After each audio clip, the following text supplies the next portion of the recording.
The jury is present and seated. Mr. Shea. Thank you, Your Honor. Can you hold the microphone towards you?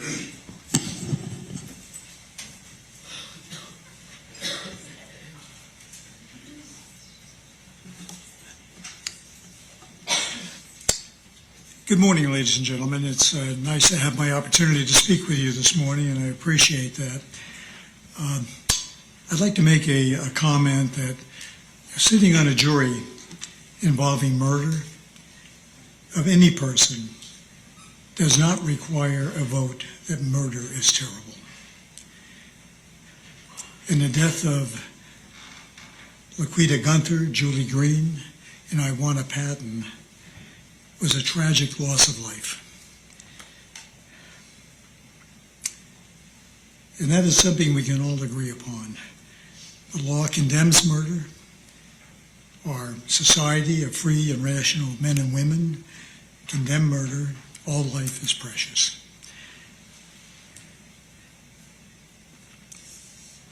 I'm only going to have one opportunity to speak with you this morning, and so I've made some notes I'm going to be referring to because I want to be sure not to miss anything as far as the evidence that you've heard during this trial and how it applies to your deliberation.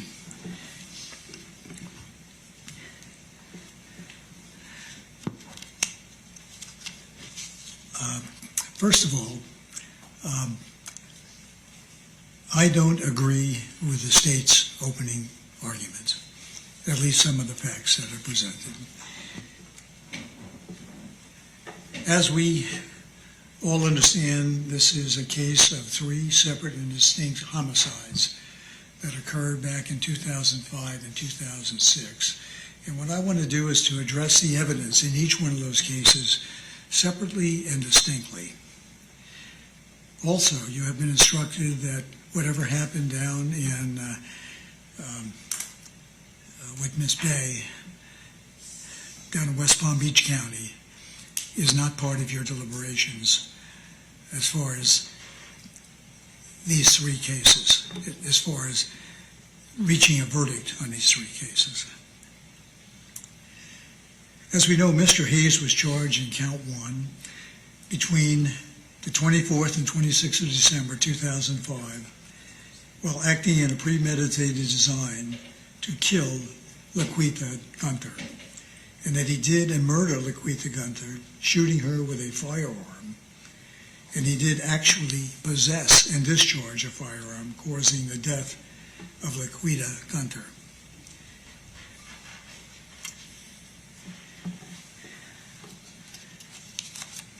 Now, to prove that Mr. Hayes is guilty of count 1, the state laid out the elements that they have to prove. Laquetta Gunther is deceased. Her death was caused by the criminal act of Robert Hayes. And the third element, the killing was done in a premeditated moment without reflection.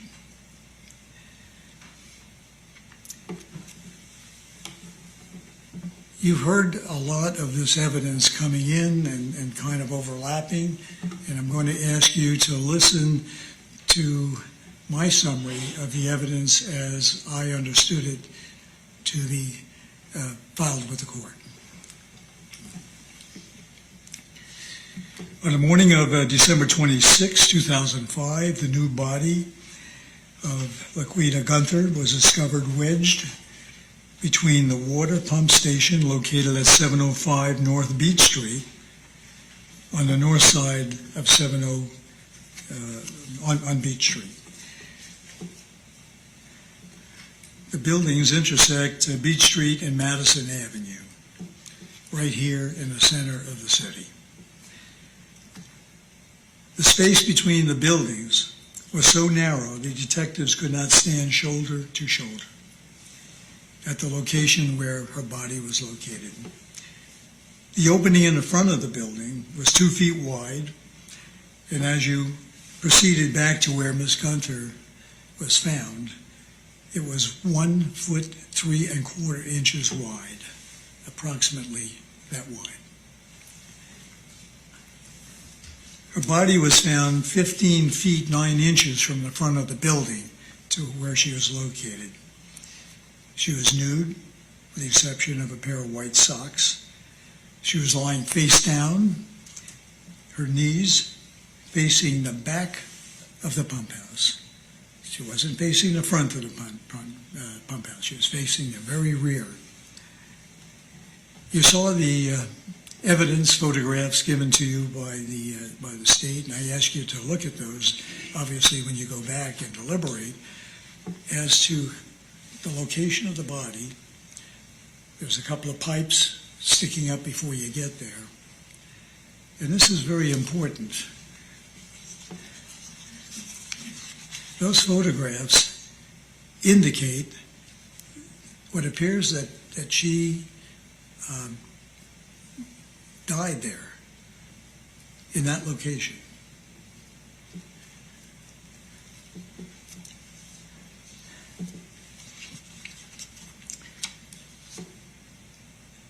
You've received information that from swabs that were analyzed several years later, that Mr. Gunther's DNA was in her oral swab, which gives us all the impression that there was a sexual encounter with Ms. Gunther and Mr. Hayes. I want you to understand that Ms. Hayes was 5'4". She weighed 136 pounds. You've observed the physique of the defendant here in court. Because I'm going to object as argument about his physique now as opposed to 16 years ago.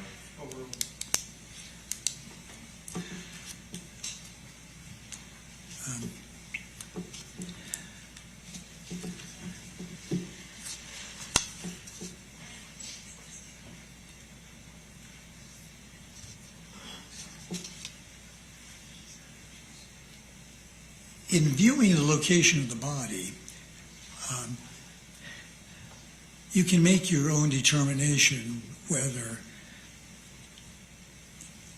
when she went into the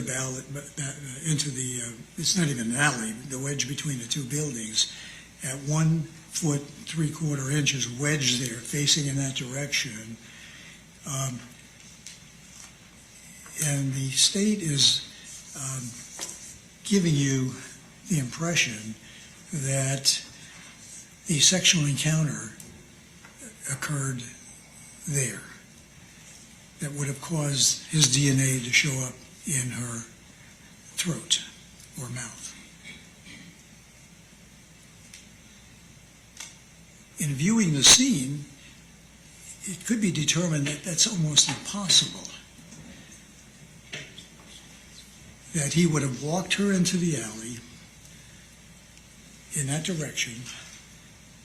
There's no room for these two persons to pass and to change positions. For her to be in front or for her to be in back, she was in front. That's the only explanation, because they could not pass one another in turn. It's an impossibility. So it looks like she could have had a sexual encounter at some other time prior to the execution or shooting of her.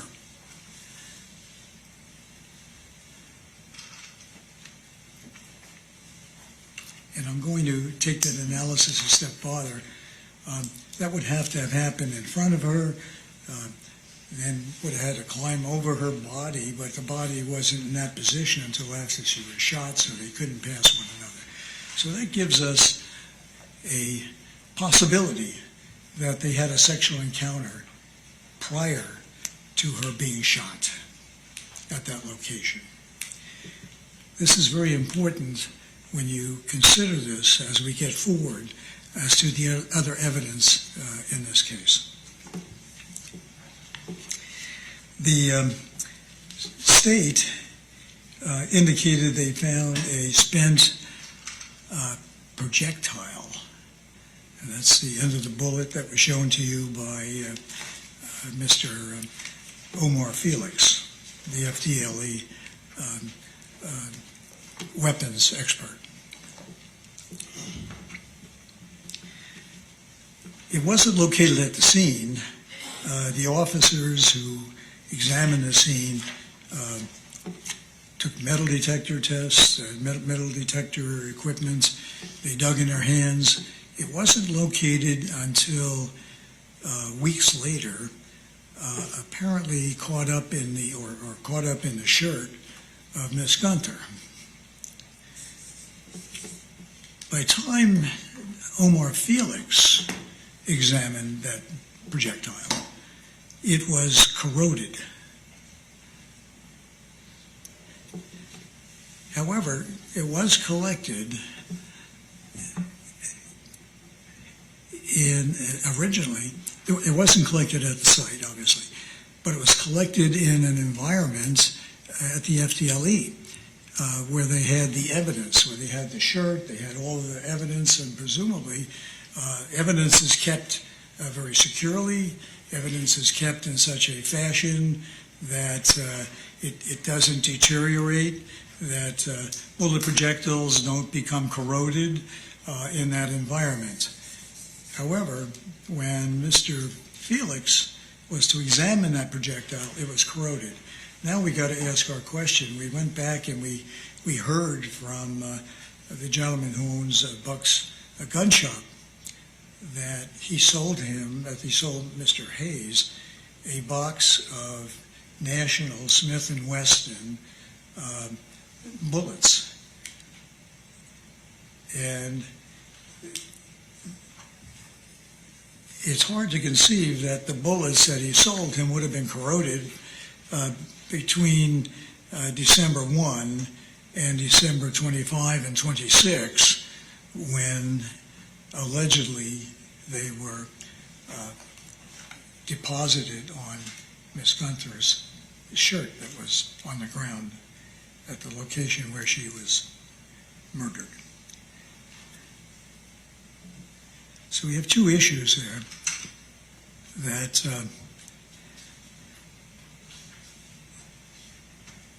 the state is using this corroded bullet to connect Mr. Hayes to the murder through the projectile. Yet the projectile was of such a nature that the evaluation of it was very difficult for Omar Hayes, and he was unable to make a determination, except that it was a .40 caliber projectile.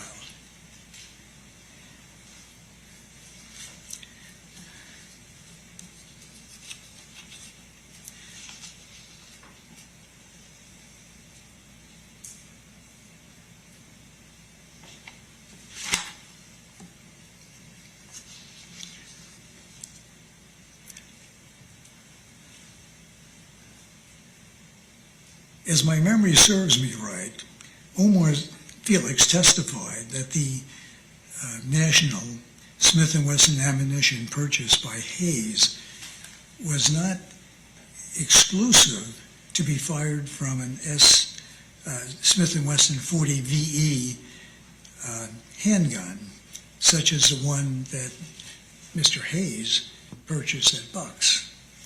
That the .40 caliber shells can be fired from any .40 caliber handgun or pistol. Now, interestingly,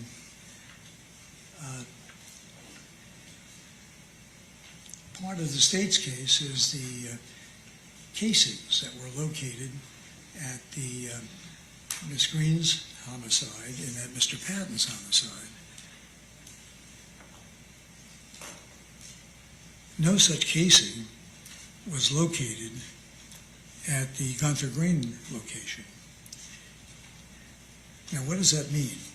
That means that that bullet, there's no evidence that bullet was fired from a revolver or an automatic handgun as the one that was purchased by Mr. Hayes. That question is left unanswered. And it also is in line with Omar Felix's testimony here in court that that projectile could be fired from a number of .40 caliber weapons, or even a number of Smith & Wesson caliber weapons.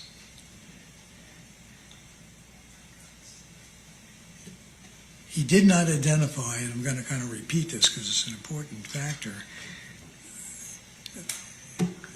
that the bullet that killed Miss Hayes did not exclusively come from the .40 caliber Smith & Wesson VE gun that was purchased by Mr. Hayes.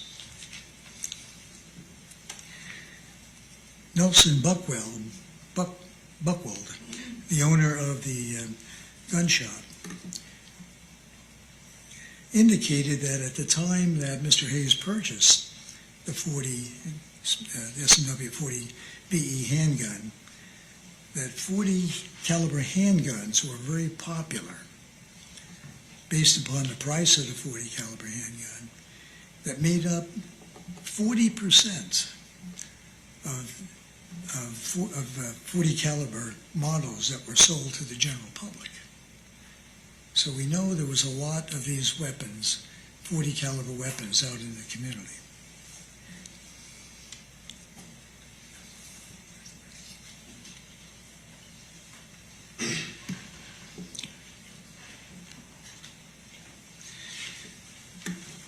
We heard from Dr. Fulcher, a prominent medical examiner here, who reviewed the autopsy and photographs that were taken by the prior medical examiner, Dr. Parsons. Dr. Fulcher, with medical certainty, rendered the opinion that L. Gunther suffered a single gunshot wound to the back of the head, and the bullet exited the front of her head. Again, going back to the issue of when the sexual encounter with Mr. Hayes would have occurred, because it was obvious that at her location she was shot from the back, closer to the street.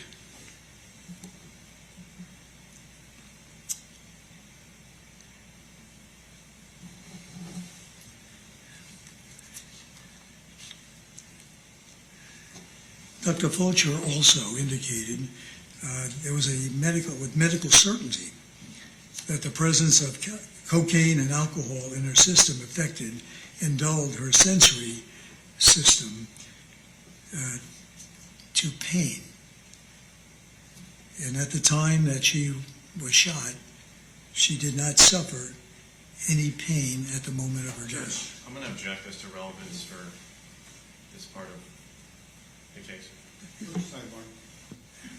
To his medical examination, that the gunshot or the bullet that killed Miss Gunther was fired from a medium caliber gun.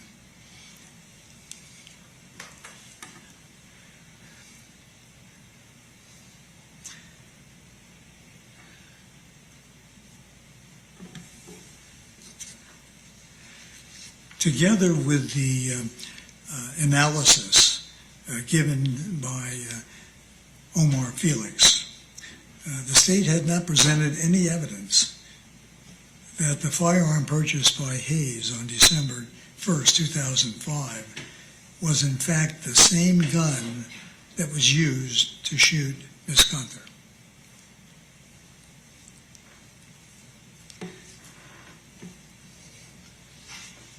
The connection that they're trying to, or that they're making, is that it was a .40 caliber Smith & Wesson projectile. Again, I just want to reiterate, there's no evidence, or there is evidence, that there were numerous .40 caliber handguns sold in the area by Bucks alone, and that the substantial number of all of those 40 calibers were not all Smith & Wessons, but some were pistols and some were revolvers. Let's go to the DNA. In 2006, a sexual assault kit was performed by the medical examiner's office. That swab test was taken from the mouth and then another one from her vaginal cavity. We have no evidence, other than the test was taken, of how it was taken.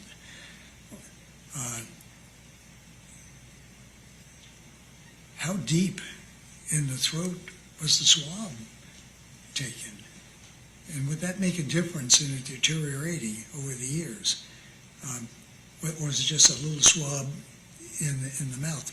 We don't know where it was taken from. And it could have different results years later.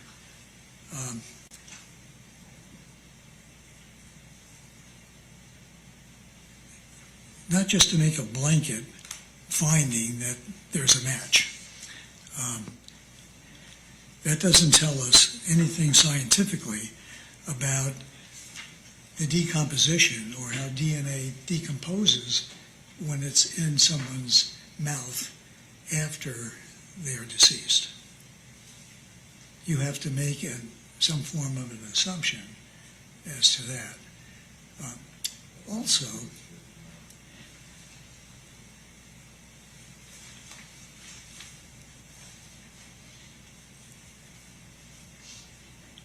what is the half-life of DNA in a deceased person's oral cavity?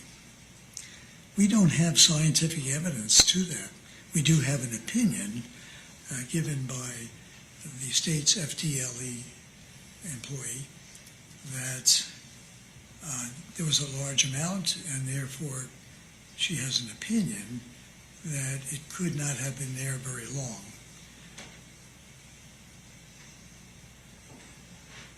Those terms are very long, don't really tell us much. There are articles about other homicides around the country that show DNA can last in a body cavity for days, if not weeks. We don't have anything specifically showing that concurrent with the shooting of Miss Gunther, that there was oral activity with Mr. Hayes or with anyone else. So from that perspective,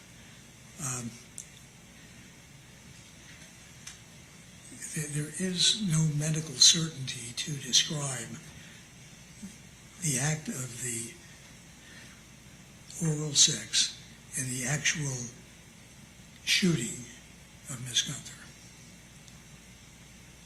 And that's just a fact.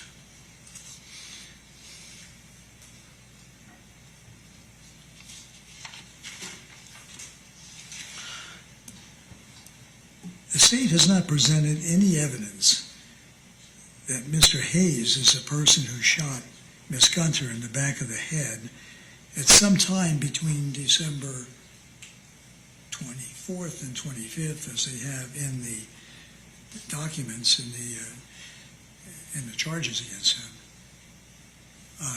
Her body was severely decomposed, unfortunately. There was no absolute, with medical certainty, time established when she was shot. There was no witness present, which makes sense, at the time of her death. The state has not presented any evidence that the defendant was the person who shot Miss Gunther, based only on the fact that he had purchased a Smith & Wesson .40 caliber handgun with a box of Smith & Wesson .40 caliber ammunition that can be fired in any other .40 caliber pistol or handgun.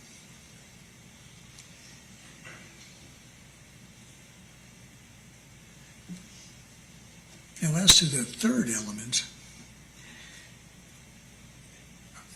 there's no evidence, except as I heard formulated in the opening statement, reaching out and grabbing a lot of events to show that if in fact Mr. Hayes did shoot Miss Gunther, that it was done from a premeditated design to kill her. What we don't have before us is the date, time of her death. In order, and you'll hear the instruction from the judge on premeditation, it requires time for reflection.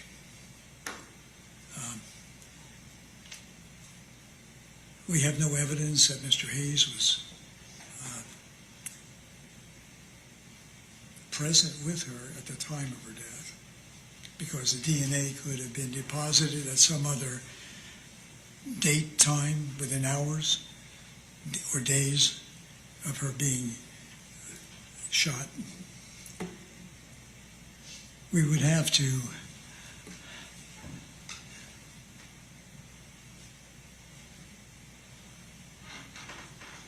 I don't know what we would have to do. There's just no evidence to that regard.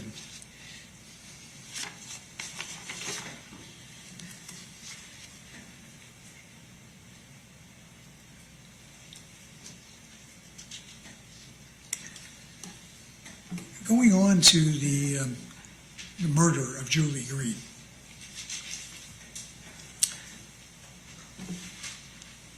First, it is very obvious. She was located back in 2006 off of LPG Boulevard up there. There was nothing out there. That was country. No one certainly walked from Daytona Beach out there. We know an automobile had to be involved in her homicide.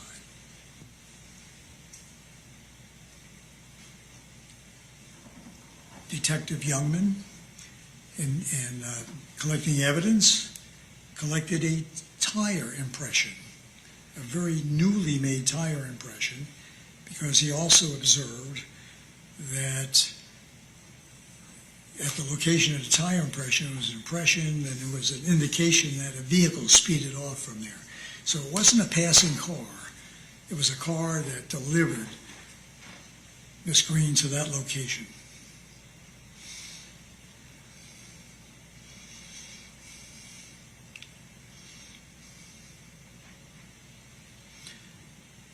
There was never any evidence that Mr. Hayes owned or drove or had a car in January of 2006.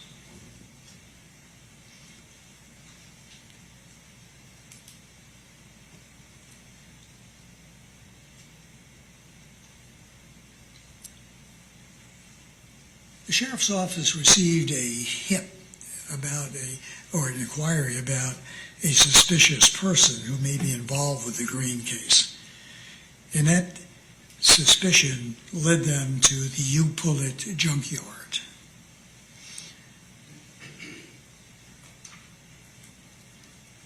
During their investigation and execution of a search warrant,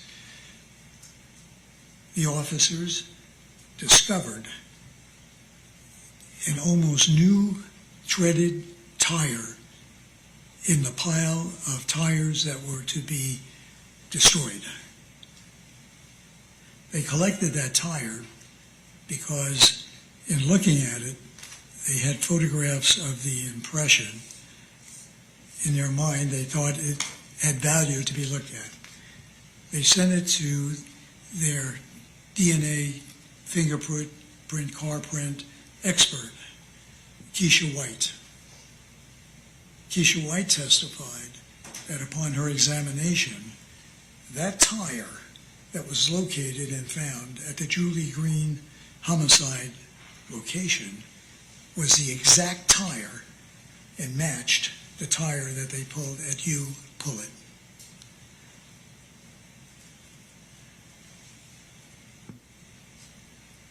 This would lead us to believe that somehow her homicide,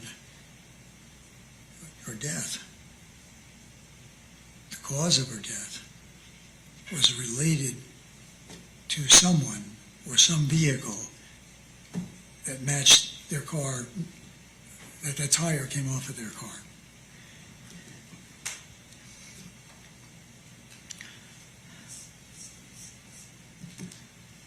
There's no question that she was shot where she was found, out at the LPG location.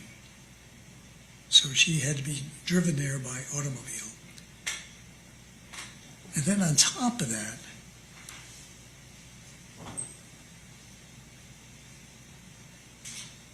the evidence technician, who's one of the very best in this area, at least he used to be years ago, noticed on the bottom of her feet black tarry substance.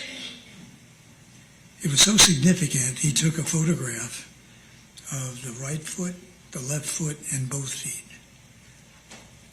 They were submitted into evidence by myself. You'll see them when you go back for deliberation.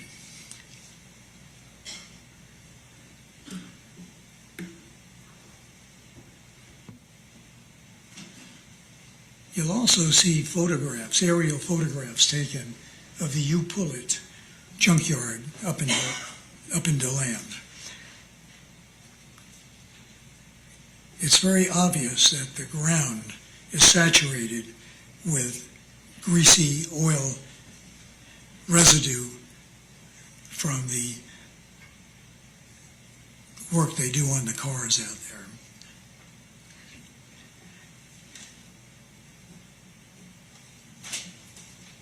Now, you heard from Tammy Markham, who was the lead criminal investigator on the Green case. On-site investigator, that was her assignment.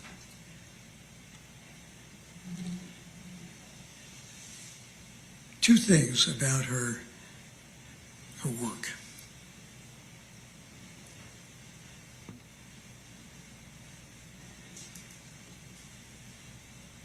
On the stand, she testified that it looked like sand. You can be your own judgment of that. What was located on her feet was not sand. There was no evidence that there was such a substance on the grounds out at the Julie Green homicide site. There is evidence that the You Pull It grounds were saturated with this type of grease. So I have a question. When she was out there as lead investigator, didn't she have a curiosity to collect a sample out there? Put those into the laboratory and see if there's any match? She had a match that there was a car or tires at the crime scene matched the tire that they found out there. That would give you some conclusion that you should be investigating that operation out there a little further. She didn't do this. And since she didn't do it, then the importance of the grease on Julie Green's feet at her homicide could be dismissed almost as misinformation, that it was just sand, because she didn't fulfill her investigative work to collect and match, to see if there was a match. Now, we also know from her clothing, there's a photograph of her clothing that was presented into evidence, located just a few feet from where her body was lying.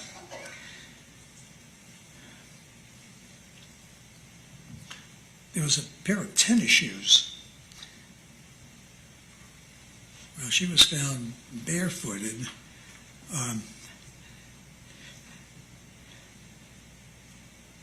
Was she carried there in a car that came from Pullet?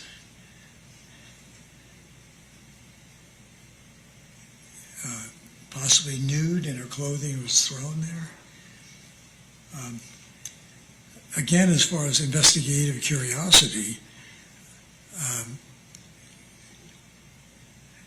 the lead detective, or Mr.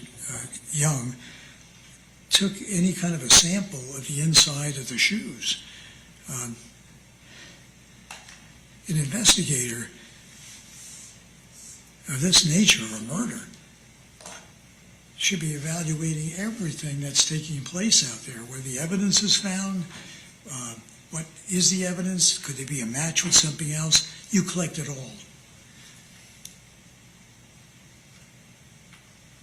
And having seen the grease on the bottom of Miss Green's feet, as an investigator, why would you not look to see if there was similar type of grease in the shoes?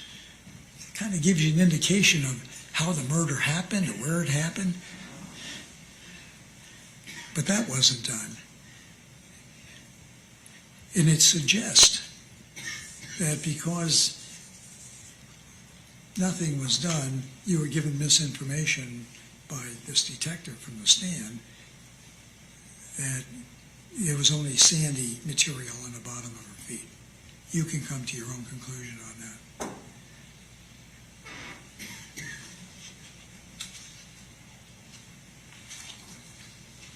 Also, they found a projectile and they found a bullet shell casing, a .40 caliber. They did discover that there was a hunting club nearby operating.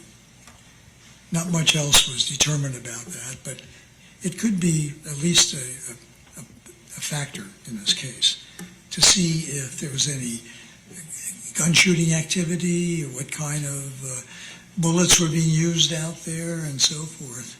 We do know from Mr.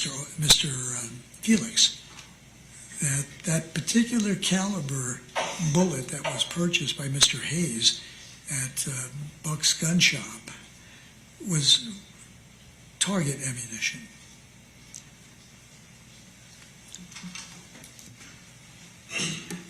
No connection was made during the investigation, but just a bit of evidence. However, when I was taking the detective's testimony, sworn testimony, initially she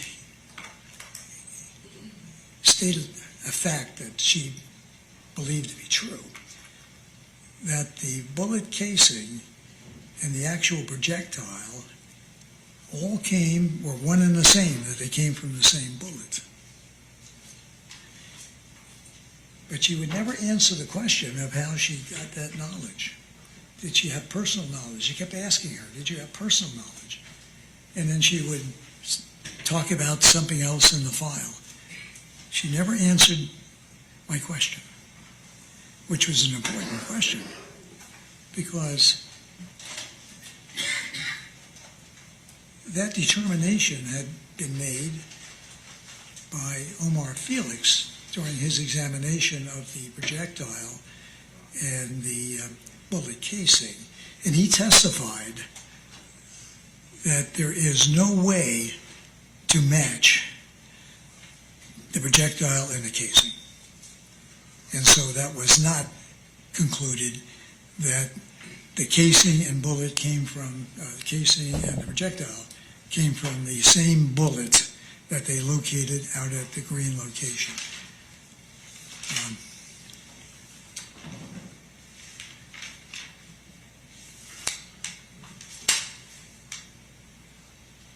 I'm going to bridge these two issues briefly.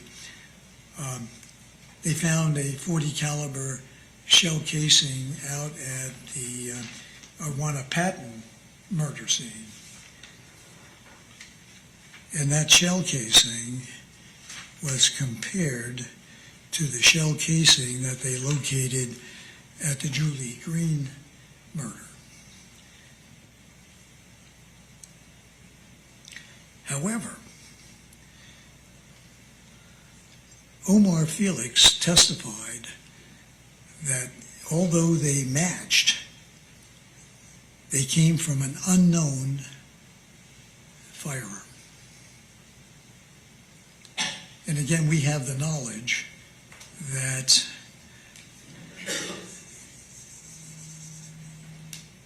the bullets purchased, the Smith & Wesson .40 caliber bullets that were purchased by Mr. Hayes, were open to the public. Anyone could buy them. Many were sold. Thousands were sold. But it was not matched specifically to the Smith & Wesson .40 VE purchased by Mr. Hayes. There was no match. There was never a match.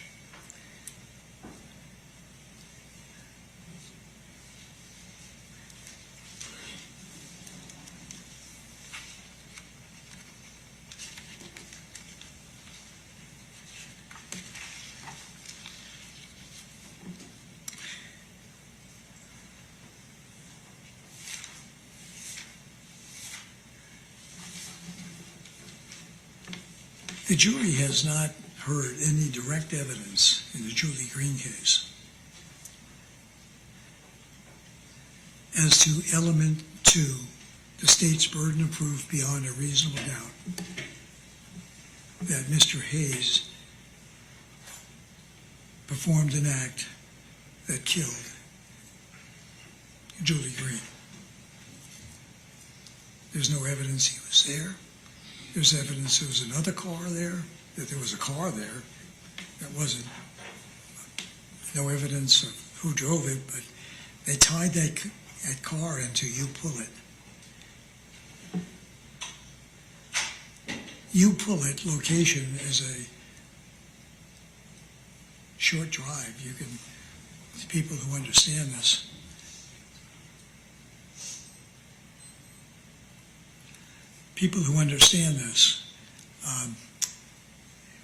the roadways here, it's a direct route down the highway, not I-4, but the highway that was there. You can turn off LPG Boulevard. It's a natural there. It was all wilderness. And down a dirt road, secluded out in the country, is evidence that a vehicle somehow associated or connected with U-Pullet was at that murder scene.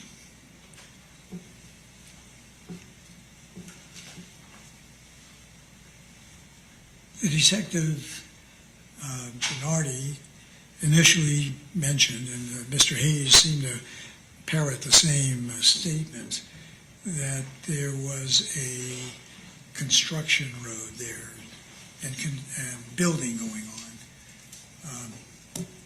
When I went back and looked at his deposition in June of 2020, and I read it to the court, and it's in evidence, he indicates that, first of all, there was no building going on in that area that would give any reason for a vehicle connected to the U-Pullet to be out there unless they were involved with the murder of Miss Green.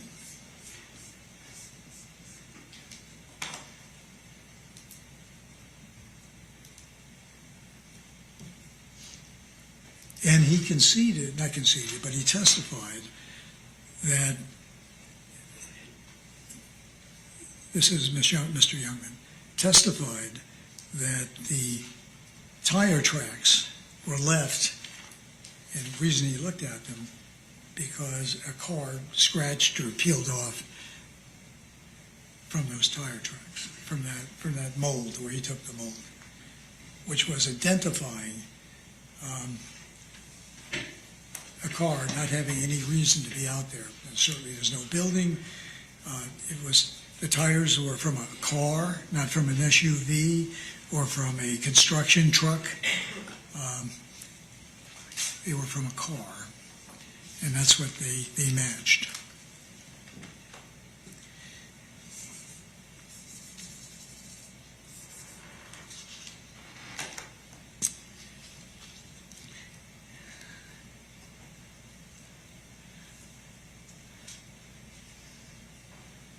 In reference to the facts in this case, I would submit to you that the state has not proven beyond a reasonable doubt that it was Mr. Hayes who created or caused an act that killed or took the life of Miss Green.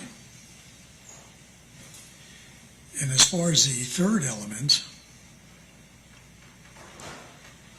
that it was done by premeditation, there isn't an iota, in my opinion, of evidence beyond a reasonable doubt that would satisfy the third element required to find the defendant guilty in count 2 of premeditation.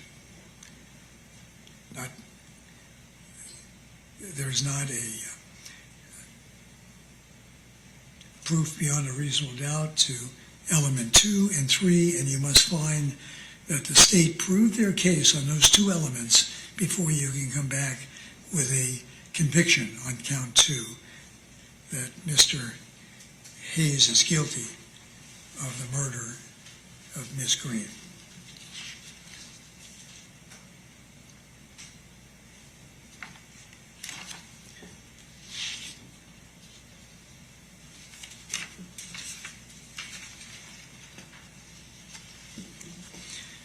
Want to refer to my notes a moment, please?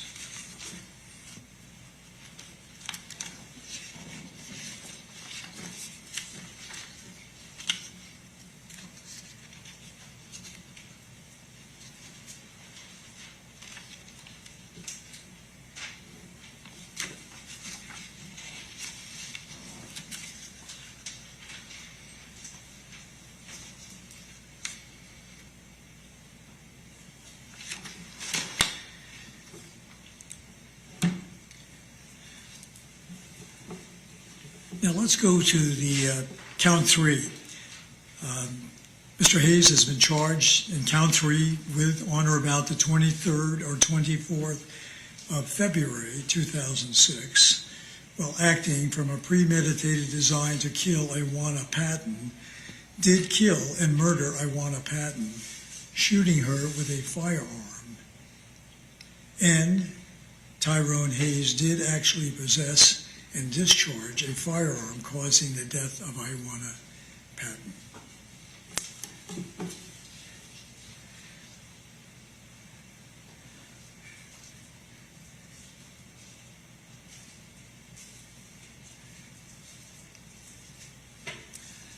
The state collected, or again, the medical examiner's office collected DNA samples from Miss Young.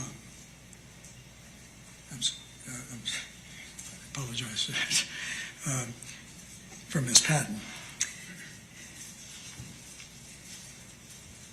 From the charge, we have no definitive time when she was murdered. Was it the 23rd? Was it the 24th? Was it before then? So this leaves us with the fact that Mr. Hayes had a sexual encounter with her because they located some DNA on her.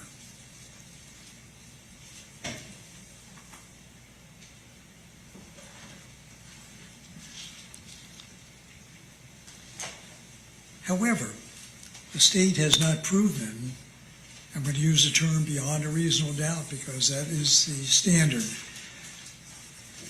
that any DNA found on Miss Patton occurred at the time of her death.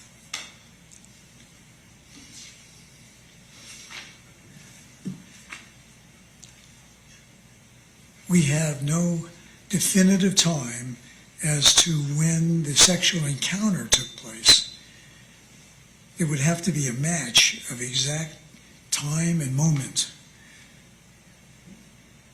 that the shooting and the DNA, at least to satisfy the state's burden.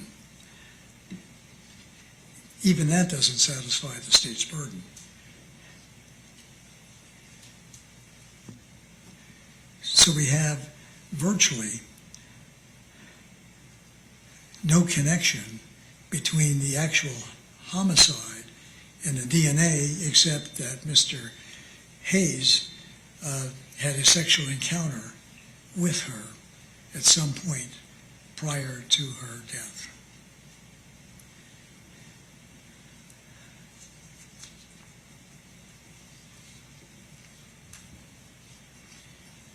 In all three of these cases, we know that the profession was prostitution, and that's what she did for a living.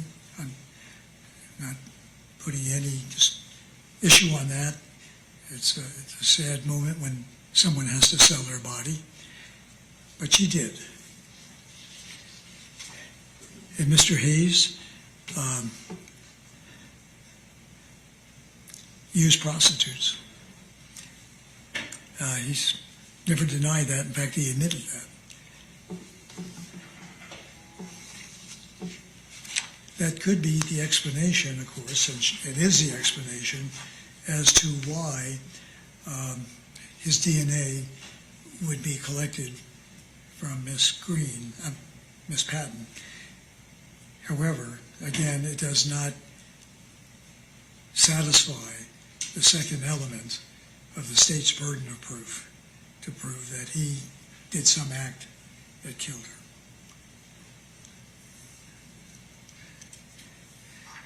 In fact, on all three of these cases,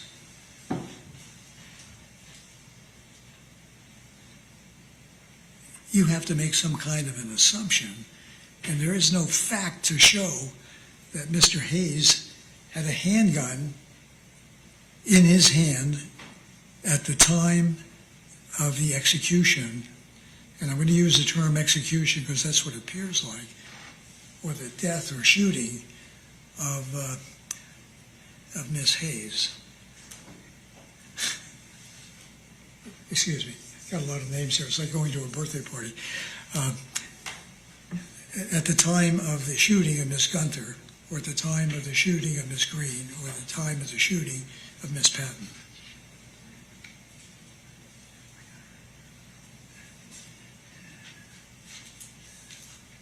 Now, I just used a term, execution, and that is not the intent of my statement.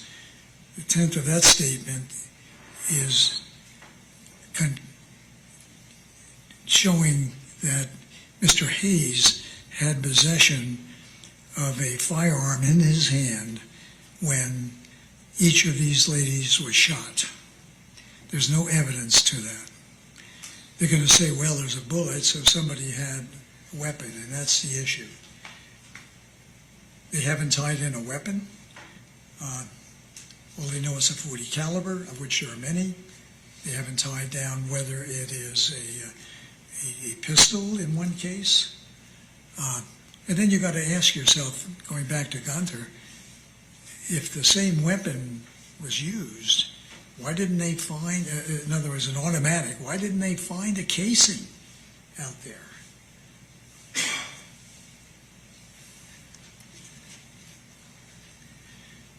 So in using that term, that's what I was referring to, was there's no proof at the time of death when they died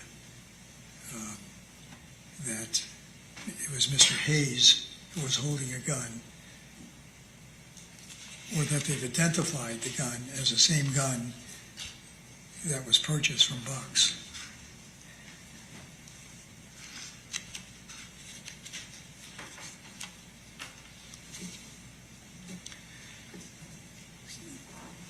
same issue as in the Green case. Miss Patton was located conveniently in a location, quite frankly, off of JTB Boulevard, and you came down to the highway that's there where the shopping center is now, and you make a quick right. That was considered country at that time, detached and outside the city limits. An automobile was required for her to be shot at that location.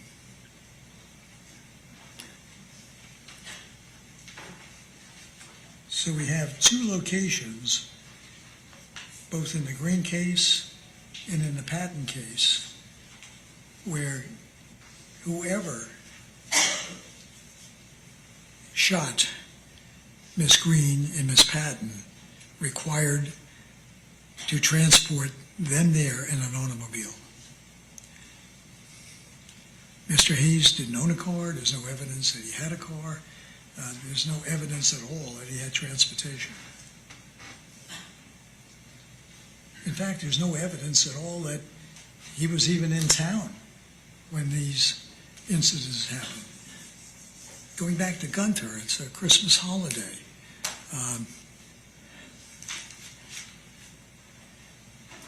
The state didn't establish that he was even in the location, just that he lived in Daytona Beach at the time. There's so many missing parts to give credence that the state has proven the second element in each of these cases. And that's required, proof beyond a reasonable doubt. And in looking at all of these cases, there isn't any evidence that if Mr. Hayes was the one who shot them, they didn't even know who shot him, but shot them with a .40 caliber weapon at some time and some place. There's no one to testify about premeditation. Premeditation, as the jury, as the court will give you the jury instruction, requires some thought, contemplation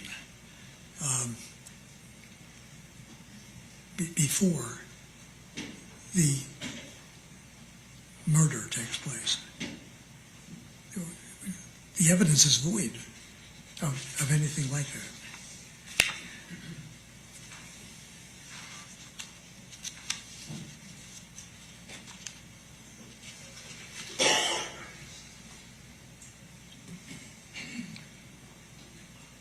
I just want to, I guess I'm going to close here shortly.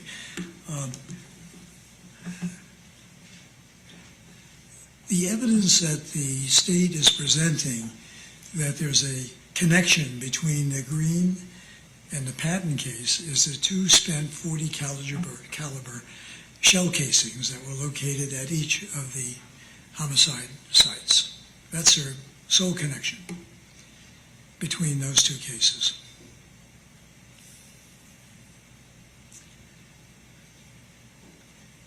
And what do we know about that? I'm just going to summarize again what Alex Felix, our FDLE firearms expert, had testified about, that they were fired from an unknown weapon. We know that those shells can be fired from other types of cartridges, can be fired from other types of guns, even revolvers. The connection they're making is that it has the national S&W stamp on the back of the shell casing, of which is used by target practice from many, many shooters. It's common. A common bullet that was open to be purchased by the public. And there's no proof that they were the ones that were included in the box of bullets that Mr. Hayes had purchased on December 1st.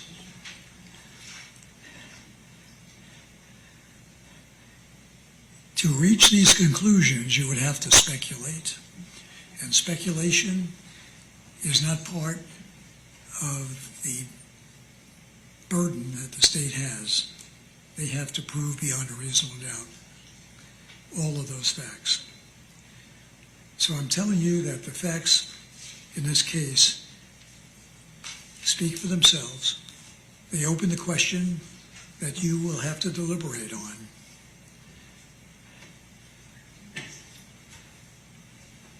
And after you review the photographs and my argument,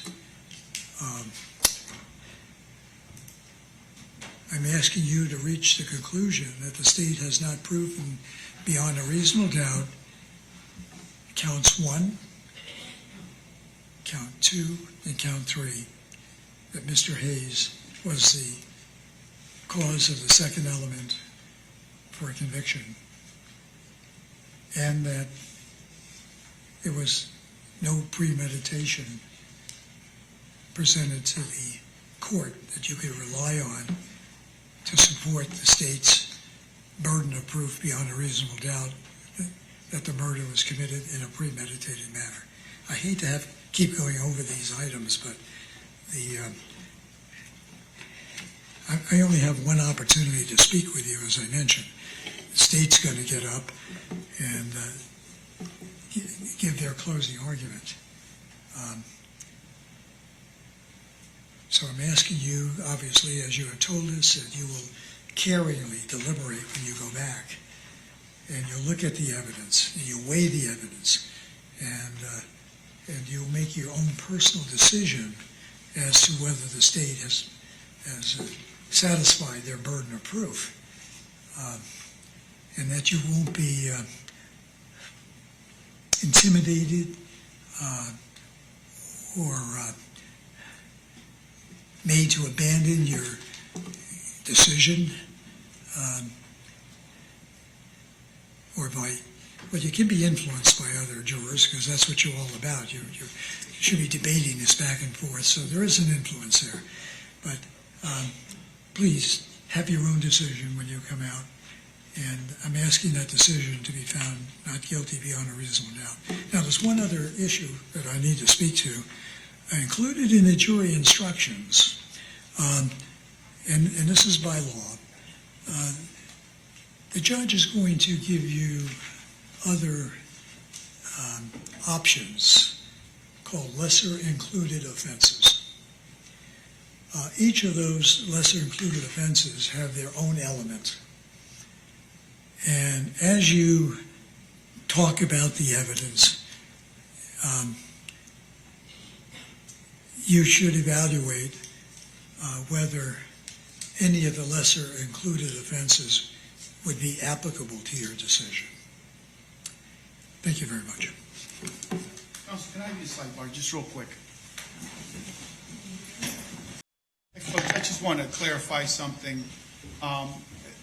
The standard of proof beyond a reasonable doubt is applicable to the commission of a crime.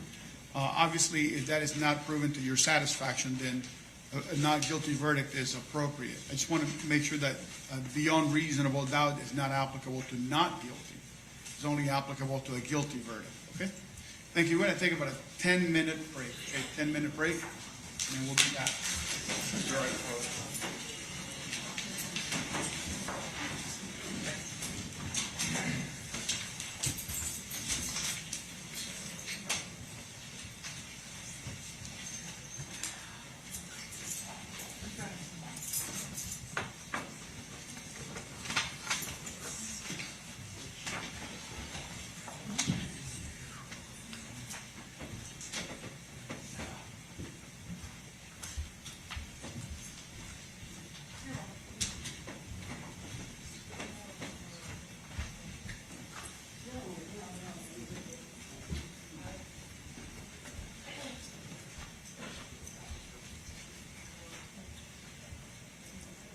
you're gonna be using this in? Yes, sir, I am. I'll adjust it once they come back in. That's Okay, 10-minute recess. Yes, sir, thank you.